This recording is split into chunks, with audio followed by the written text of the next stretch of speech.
संतांचे गुणदोष आणि ताया मना,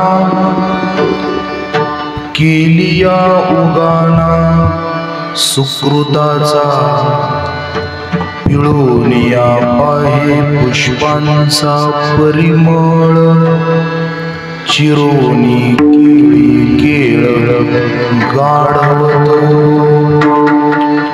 तुका म्हणे गंगे अग्नीसी विटाळ, लावी तो चांडाळ दुःख भावे, पिळूनिया पुष्प।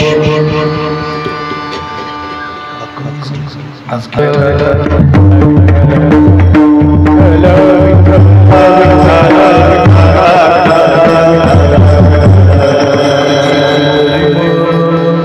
चिरोनी केळी केळ गाढवतो, नमो सद्गुरुतुकया ज्ञानदीपा, नमो सद्गुरु सच्चिदानंद रूपा, नमो सद्गुरु भक्त कल्याणमूर्ती, नमो सद्गुरु भास्करा कीर्ती, या वंदे तुषारहारधवला, या शुभ्रवस्त्रामृता, या वीणावरदंडमण्डितकरा, या शतपद्मासना, या ब्रह्माच्युत शंकर प्रभृतिभीर देवै सदा मर्यादा, सामां सरस्वती भगवती निःशेषजाया।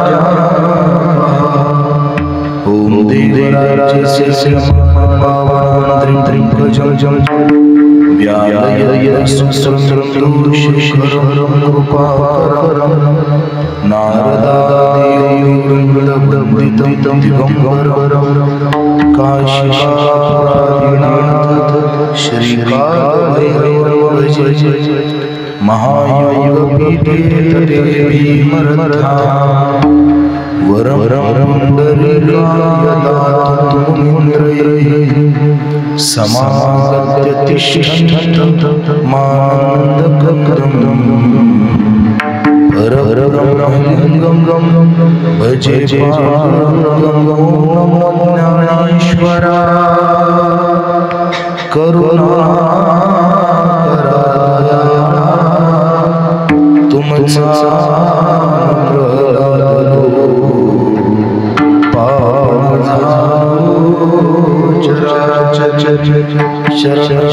शरणमंता तुम्हारा रामदूता।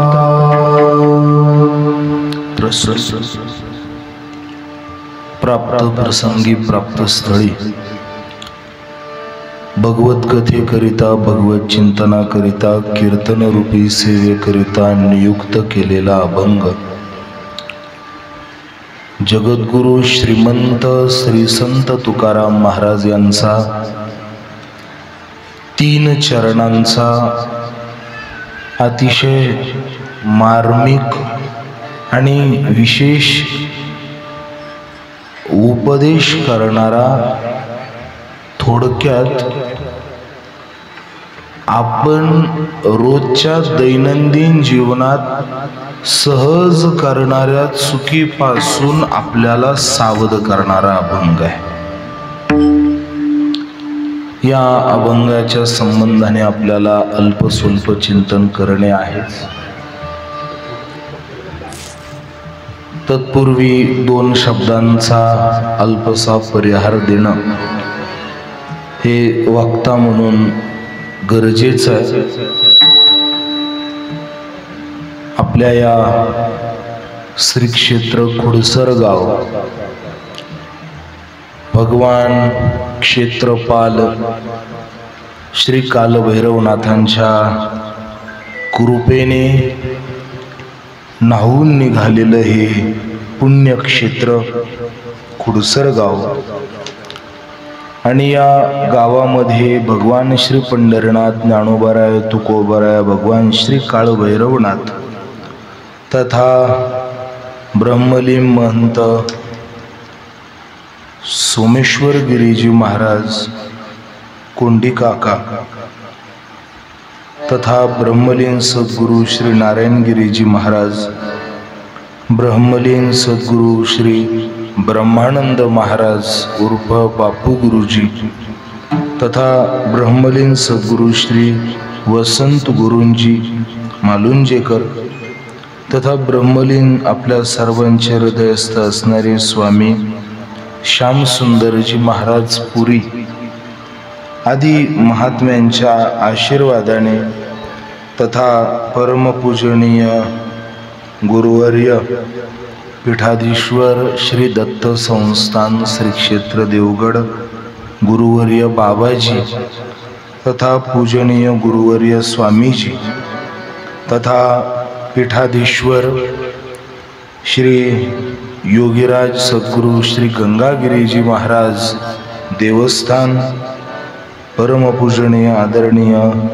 गुरुवर्य महंत स्वामी रामगिरीजी महाराज तथा परमपूजनीय गुरुवर्य स्वामी रामानंदपुरीजी महाराज यांच्या प्रेरणेने तथा परमपूजनीय आदरणीय आपल्या परिसराचा आध्यात्मिक भूषण गुरुवर्य शाकाहारी महाराज जाधव तथा पूजनीय गुरुवर्य विवेक गुरुजी मालुंजेकर यांच्या कुशल मार्गदर्शनाने हा भव्य दिव्य अखंड हरिनाम सप्ताह ग्रंथराज ज्ञानेश्वरी पारायण सोहळा आणि त्या निमित्ताने सुरू असलेला हा उत्सव आपल्या सर्वांच्याच सहकार्याने उपस्थित सर्व गुणीजन, गायनाचार्य, मृदंगाचार्य, आपल्या सर्वांचीच परिचित मंडळी आहे, आपल्या सर्वांच्या सहकार्याने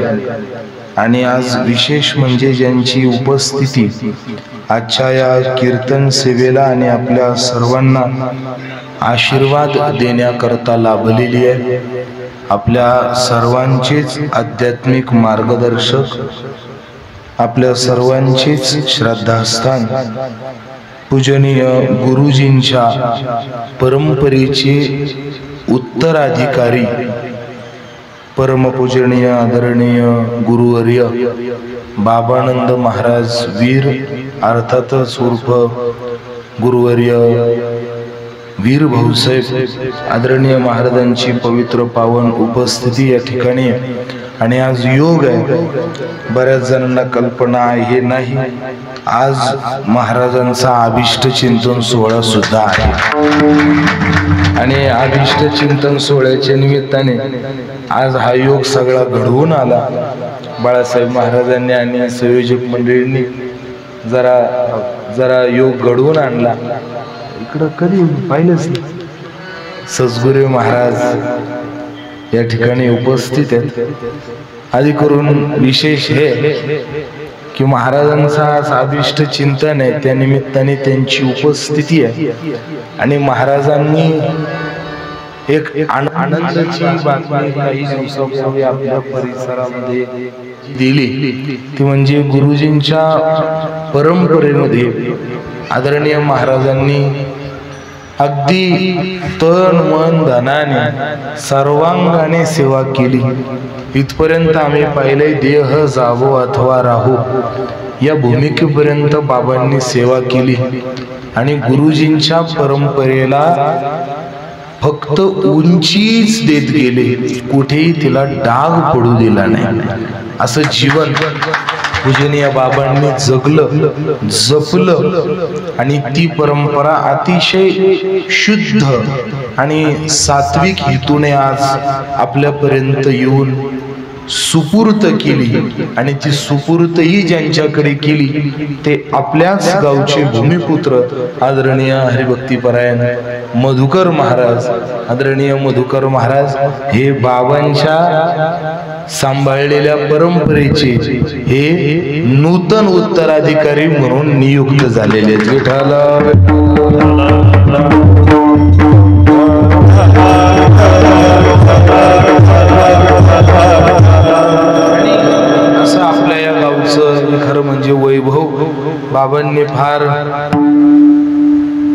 चाचणी करून आणि बारीक विचार करून निर्णय घेतलेला आहे। वरपंग किती परमार्थ वाढतो याच्यापेक्षा परंपरेला न्याय किती अंगणे देता येईल हा विचार आदरणीय बाबांनी केला आणि ही जबाबदारी खऱ्या अर्थाने खुडसरगाव वरती पडली। मगाशी आमचा विषय झाला होता, जुन्या काळात सुद्धा खरी ही परंपरा खुडसरगावकरांचीच होती आणि फिरून परत एकदा गुरुजींच्या आशीर्वादाने ती खुडसरगाव मध्येच आली। ते खुडसरगावकरांनी इथून पुढे जपायचंय आणि इथून पुढे दसरा वारीला खुडसरगाव मधील जास्तीत जास्त मंडळी दिसायला पाहिजे, ही खुडसरगावकरांची जबाबदारी आहे। विठाला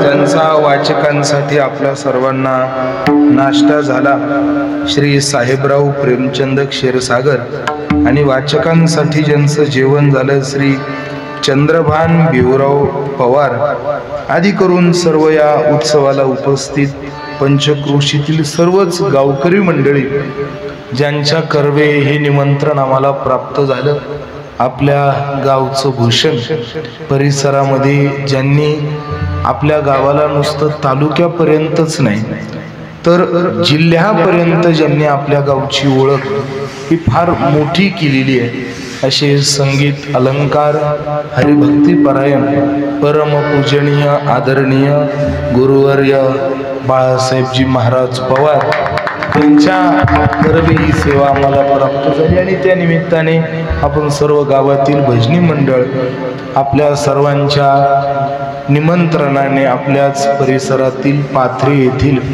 आदरणीय हरिभक्ती परायण परमपूजनीय आदरणीय गुरुवर्य चंद्रकांतजी महाराज जाधव तेही आपल्या गावामध्ये सेवा करण्यासाठी अतिशय तत्परतेने उपस्थित आहेत। तथा मृदंगाचार्य आदरणीय आपल्या परिसराचं भूषण परमपूजनीय आदरणीय गुरुवर्य किरणजी महाराज जाधव तेही या ठिकाणी आहेत। तथा हरिभक्ती परायण आदरणीय गुरुवर्य बापू महाराज तेही या ठिकाणी आहेत। तथा विनेकरी महाराज, सर्व टाळकरी मंडळी, सर्व बालक टाळकरी मंडळी, अकोलकर महाराज, चौकदार महाराज, आपण सर्व उपस्थित, उत्कृष्ट साऊंड सिस्टीम, मनापासून धन्यवाद आपल्याला।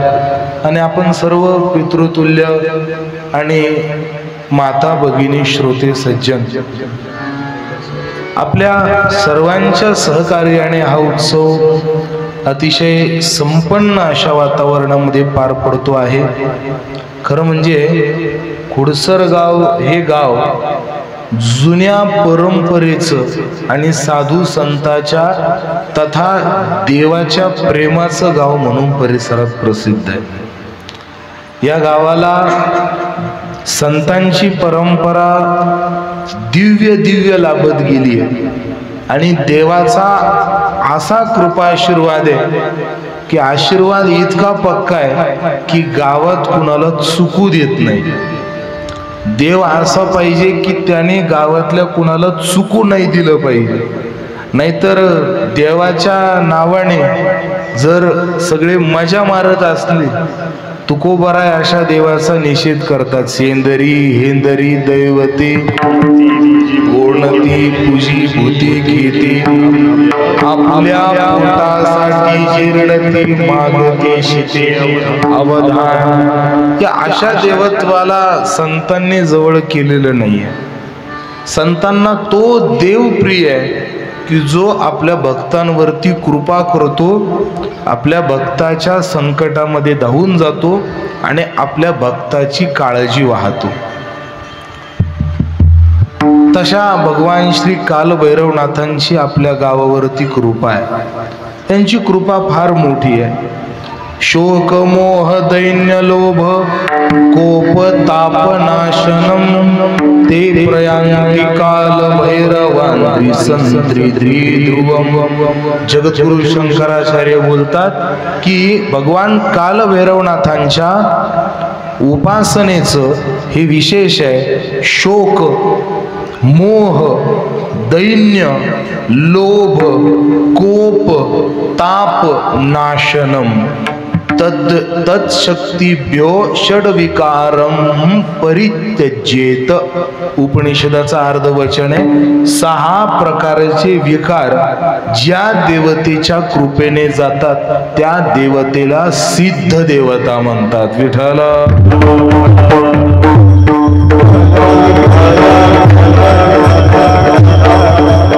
आणि भगवान श्री कालभैरवनाथ ही सिद्ध देवता आहे। कलियुगामध्ये ज्या काही प्रमुख जागृत देवता या परंपरेमध्ये मानल्या गेलेल्या आहेत त्यात क्षेत्राचं रक्षण करण्याकरता क्षेत्रपाल म्हणून भगवान भोलेनाथांनी ज्यांच्यावरती जबाबदारी दिलेली आहे ते भगवान श्री कालभैरवनाथ आहे।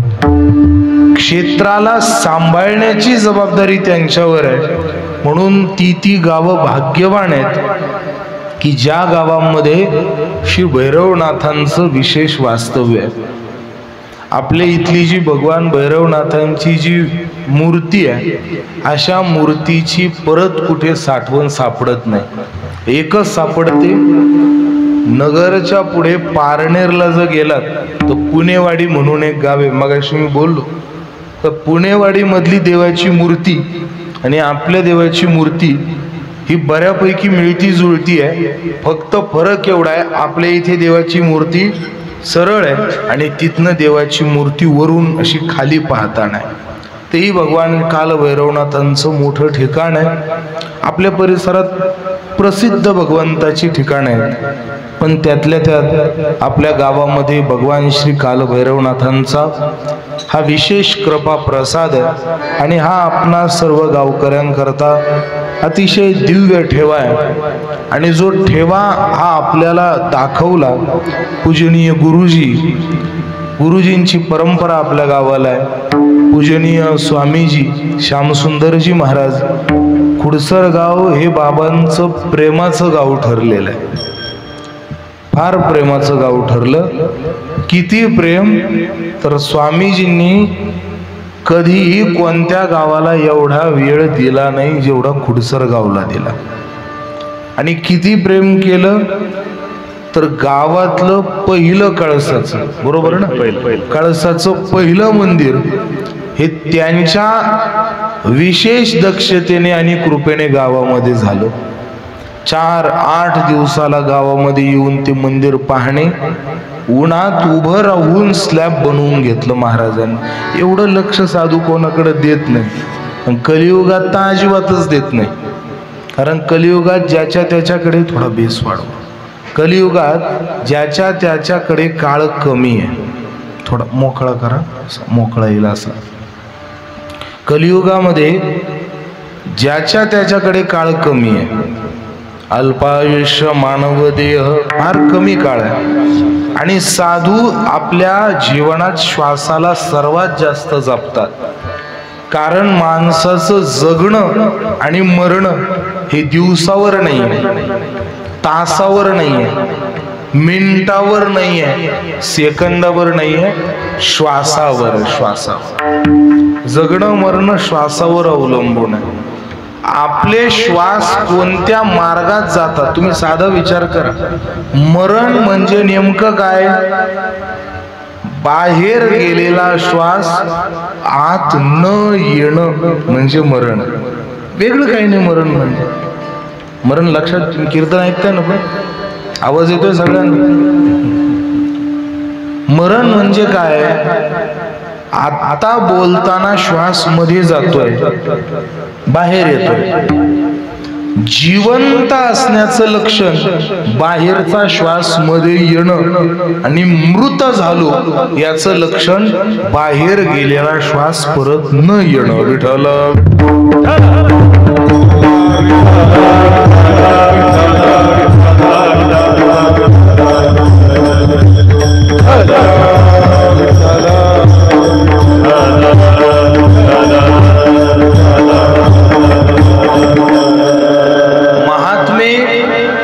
श्वासाला फार जपतात। म्हणून तुम्ही योगी पहा, योगी योग करतात. कशा करता? शरीर निरोगी राहण्याकरता. हे शरीर निरोगी राहण्याचे जे योग आहेत ना, हे आत्ता प्रचलित झालेत. ज्ञानेश्वरीचा 6वा अध्याय. हे शरीर स्वच्छ ठेवण्याचे योग नाही आहेत नुसते, श्वासावर विजय मिळवणं. योगी इतके काळ का जगतात? त्याचं कारण श्वास वाया घालवत नाही. योगी श्वास वाया घालवत नाही, श्वास मोजून मापून ठेवतात. आपल्यामध्ये आणि योग्यामध्ये हाच फरक आहे.